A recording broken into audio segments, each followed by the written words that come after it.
Practice set 2.2, question number 5. See the question. 2x square minus 2x plus 1 upon 2 is equal to 0. This one is the given quadratic equation, and we are going to solve this one by factorization method. Okay. You can see here 2 is a denominator. इथे लक्षात येतं तुमच्या 2 बघा denominator आहे, छेद आहे, पण denominator cancel करायचं आहे म्हणून बघा multiply by 2 to both sides. दोन्ही बाजूला 2 ने गुणायचं, मल्टिप्लाय करायचं. Multiply by 2 to both sides to cancel this one. हे 2 कॅन्सल करायचे आहे म्हणून याला 2 ने आपण मल्टिप्लाय केलं. बघा याला 2 ने मल्टिप्लाय केलं, याला 2 ने मल्टिप्लाय केलं, इथे पण 2 ने मल्टिप्लाय केलं. ही स्टेप्स एक्झाम मध्ये नाही लिहिले तरी चालू शकते. हे तुम्हाला समजण्याची स्टेप सांगितली. 2 2 जा 4, 4x square minus 4x. Here you can see 2 and 2 are cancelled. That's why plus 1 is remaining, is equal to 0. 2 into 0 is equal to 0.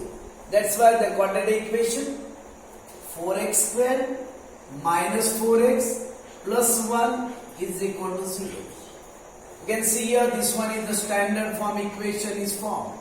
बघा इथे आपण असणारा फ्रॅक्शन फॉर्म होता तो कॅन्सल झाला, न्यू इक्वेशन तयार झालं. Now we are going to find out the factors.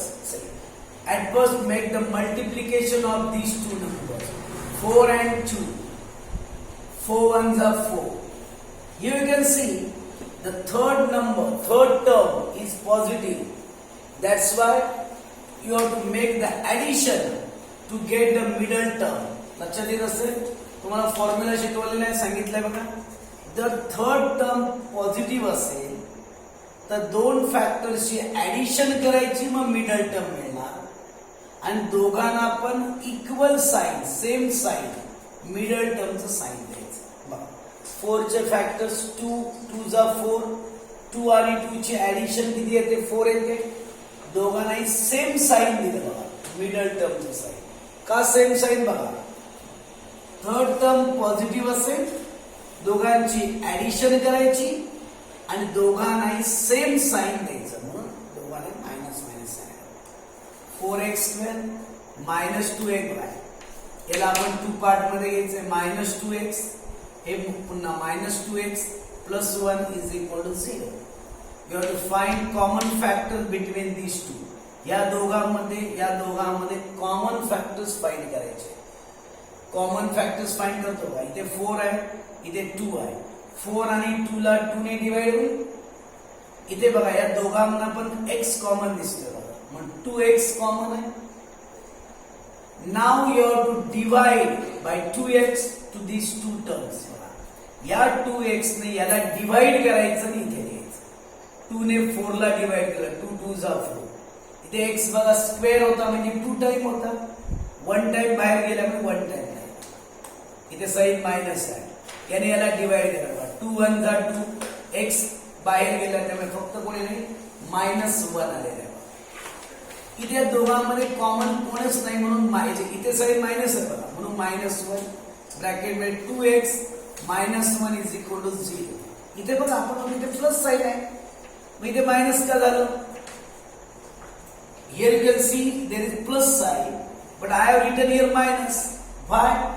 Because outside the bracket there is minus sign.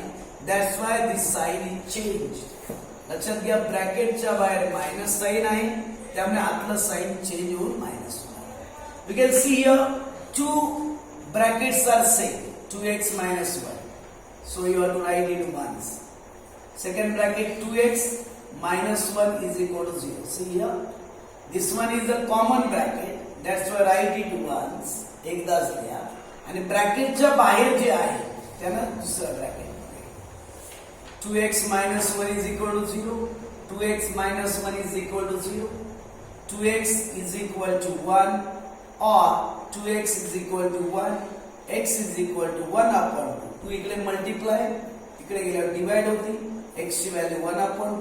इथे पण तसं झालं बघा, एक्स ची व्हॅल्यू 1/2. दोन्ही व्हॅल्यू सेम आहेत बघा, म्हणून एक्स ची व्हॅल्यू 1/2 लिहून टाका. Next 6x minus 2/x is equal to 1. इकडे पण बघा अपॉन कोण आहे, एक्स आहे, म्हणजे एक्स कॅन्सल करायचं आहे म्हणून असेल multiply by x to both sides. दोन्ही साइडला एक्स ने मल्टिप्लाय करायचं. इथे मी डायरेक्ट केलं, याला एक्स ने मल्टिप्लाय केलं 6x² येईल.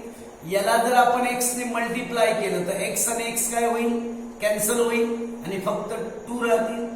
इज इक्वल टू याला आपण एक्स ने मल्टिप्लाय केलं तर 1x आलं. लक्षात येते तुमचं, याला एक्स ने मल्टिप्लाय केलं 6x², याला एक्स ने मल्टिप्लाय केलं, एक्स आणि एक्स कॅन्सल होईल आणि -2 येईल. इज इक्वल टू ला एक्स ने याला मल्टिप्लाय केलं 1x. स्टँडर्ड फॉर्म मध्ये घ्या. पहिल्यांदा 6x² हा +1x आहे, इज इक्वल टू च्या इकडे आला म्हणून -1x आला. -2 is equal to 0. You can see here the standard form of equation. Now you have to make the multiply of these two. 6 and 2 यांचा multiply करेल बघा. 6 2s are 12. Here is minus sign. Rule लक्षात घ्या. If there is minus sign to the third term, then make subtraction of two factors to get the middle term. ठीक आहे. जर इथे minus sign असेल तर सबट्रॅक्शन केल्यावर मिडल टर्म मिळणार. बघा 12 चे फॅक्टर्स तुम्हाला 1 पाहिजे, मग 12 चे फॅक्टर्स बघा 4 3 जा 12. 4 आणि 3 ची सबट्रॅक्शन केली, 4 मधून 3 मायनस केला तर 1 राहील. बघा रूल काय होता बघा, जर इथे मायनस साइन असेल तर डिफरंट साइन येतात. डिफरंट म्हणजे वेगवेगळी साइन येतात. इथे जे साइन आहे ते ग्रेटर नंबरला येणार आणि त्यामुळे इथे मायनस आणि ते प्लस आलं. आता फक्त फॅक्टर्स पाहिजे. 6x² हे 1x च्या जागेवर हे 2 द्यायचे. -4x + 3x -2 is equal to 0. ह्या दोघांमध्ये कॉमन फॅक्टर्स फाइंड करा. इथे 6 आहे, इथे 4 आहे. 6 आणि 4 कुणाच्या टेबल मध्ये बघा, 6 पण पाहिजे आणि 4 पण पाहिजे. 2 च्या टेबल मध्ये म्हणून 2 कॉमन काढला. दोघांकडे बघा x आहे म्हणून कॉमन कोण निघाला, 2x कॉमन निघाला. 2 ने 6 ला डिवाइड करा, 2 3 जा 6 म्हणून 3x आला. -2 ने या 4 ला डिवाइड करा, 2 2 जा 4, x कॉमन काढला बघा, त्यामुळे इथे फक्त 3x -2. इथे दोघांमध्ये कॉमन कोण नाही म्हणून +1, ते साइन येतेच घेतलं, +1 ब्रॅकेट मध्ये 3x -2. सेम ब्रॅकेट आले बघा, 1 टाइम लिहायचं. 2x + 1 is equal to 0. 3x -2 is equal to 0. 2x + 1 is equal to 0. 3x is equal to -2 तिकडे गेले तर +2 होईल. 2x इज इक्वल टू +1 तिकडे गेल्यावर -1 होती. That's why x is equal to 2/3 and here x is equal to -1/2. That's why solution 2/3 and -1/2. Listen, all the examples are same. सगळे examples सेमच आहेत बघा, एका टाइप मधलीच आहे. एकदा तुम्ही फॅक्टर्स फाइंड आउट केल्यानंतर फक्त कॉमन फॅक्टर्स मात्र व्यवस्थित करावे लागतील. Next one, √2x² + 7x + 5 √2. फक्त हे थोडं रूट मध्ये असल्यामुळे थोडा प्रॉब्लेम वाटेल, पण इझी आहे बघा. पहिल्यांदा याचा आणि यांचा मल्टिप्लाय करायचा. कोणाकोणाचा मल्टिप्लाय करावं लागेल, √2 आणि 5 √2. इथे मल्टिप्लाय केला बघा, 5 आहे तसं येईल.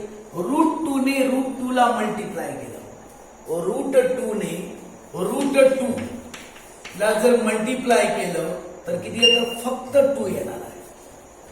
रूट ने रूटला मल्टिप्लाय केलं तर रूट कॅन्सल होतं आणि फक्त 2 येईल. इथे म्हणून बघा, हे 5 आहे तसे, √2 ने √2 ला मल्टिप्लाय केलं 2 आणि 5 आणि 2 चा मल्टिप्लाय आला 10 आला. कधी तुम्हाला 10 कुठून आलं बघा, परत एकदा ऐका. या दोघांचा मल्टिप्लाय केला 5 √2 आणि √2. या दोघांचा मल्टिप्लाय केला बघा, 5 पहिल्यांदा लिहिलं √2 ने √2 ला मल्टिप्लाय केलं फक्त 2 आणि 5 टू द 10. आता 10 चे फॅक्टर्स पडायचे एक लक्षात घ्या. साइन चेक करा. थर्ड टर्म ना साइन कोणता आहे? प्लस आहे. प्लस असल्यानंतर ऍडिशन केल्यानंतर मिडल टर्म घ्यायला पाहिजे. मिडल टर्म कोणता आहे? 7x पाहिजे. मग मला सांगा 10 चे फॅक्टर्स पडले. 5 टू द 10. 5 आणि 2 चे ऍडिशन 7 येते आणि दोघांना मिडल टर्मचं साइन द्यायचं आहे. सेम साइन येणार आहे फॅक्टर √2x². 7x च्या जागेवर काय काय लिहिणार आपण सांगा? Plus 5x plus 2x plus 5 √2 is equal to 0. Before finding the common factors, you have to put this number in the root. एक लक्षात घ्या मी काय बोलतोय बघा. इथे कॉमन काढताना तुम्हाला प्रॉब्लेम येणार आहे कारण इथे अंडर रूट मध्ये नंबर आहे बघा. इथे रूट मध्ये नाही आहे. म्हणून आपण एक इझी होण्यासाठी एक स्टेप एक्स्ट्रा घेतली. कशी बघूया? हे बघा √2x² प्लस 5x आहे तसंच लिहिलं बघा. यामध्ये कॉमन काढायचं. इथे मात्र बघा 2x जिथे होतं 2 चा काय करायचा? स्क्वेअर करायचा आणि रूट मध्ये टाकायचा. √4 हे बघा काय केलेलं आहे? 2 चा स्क्वेअर करायचा आणि रूट मध्ये कारण √4 इकडे बघा √4x √4 रूटला जर बाहेर काढलं तर आपोआपच बोलली 2x.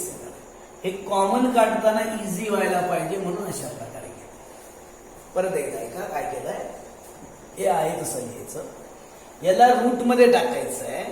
2 ला रूट मध्ये टाकायचं असेल तर 2 चा स्क्वेअर करावा लागणार आणि मग रूट मध्ये टाकायचं. 2 ला 2 चा स्क्वेअर किती आहे? 4 म्हणून √4 आता कॉमन फॅक्टर्स काढले. या दोघांमध्ये कॉमन बघा फक्त x कॉमन आहे. x कॉमन निघाला. रूट मध्ये कोण √2x प्लस फक्त x कॉमन निघाला त्यामुळे 5.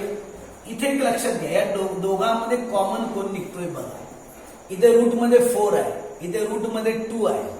√4 आणि √2 यांना कोणी डिवाइड होऊ शकतो? √2 ने डिवाइड होतं बघा. √2 ने याला डिवाइड करा. 2 2 जातो √2x. इथलं √2 बाहेर गेलेलं आहे फक्त कोण राहील? 5. एक लक्षात घ्या हे दोन्ही ब्रॅकेट सेमच येणार. Every and each time this 2 bracket must be same. So that's why you have to write this bracket once. फक्त एकदाच लिहायचंय. आणि ब्रॅकेटच्या बाहेर कोण आहे बघा? x plus √2 is equal to 0. बाकी मेथड तर आपल्याला माहिती आहे. याचे व्हॅल्यू 0 इज और x plus √2 is equal to 0. √2x is equal to plus 5 तिकडे गेले बघा -5. x is equal to plus √2 तिकडे गेल्यावर झाले -2. आपलं व्हॅल्यू फक्त x ची पाहिजे बघा -5 upon √2. That's why solution -5 upon √2 and minus √2. These are the solutions. Okay.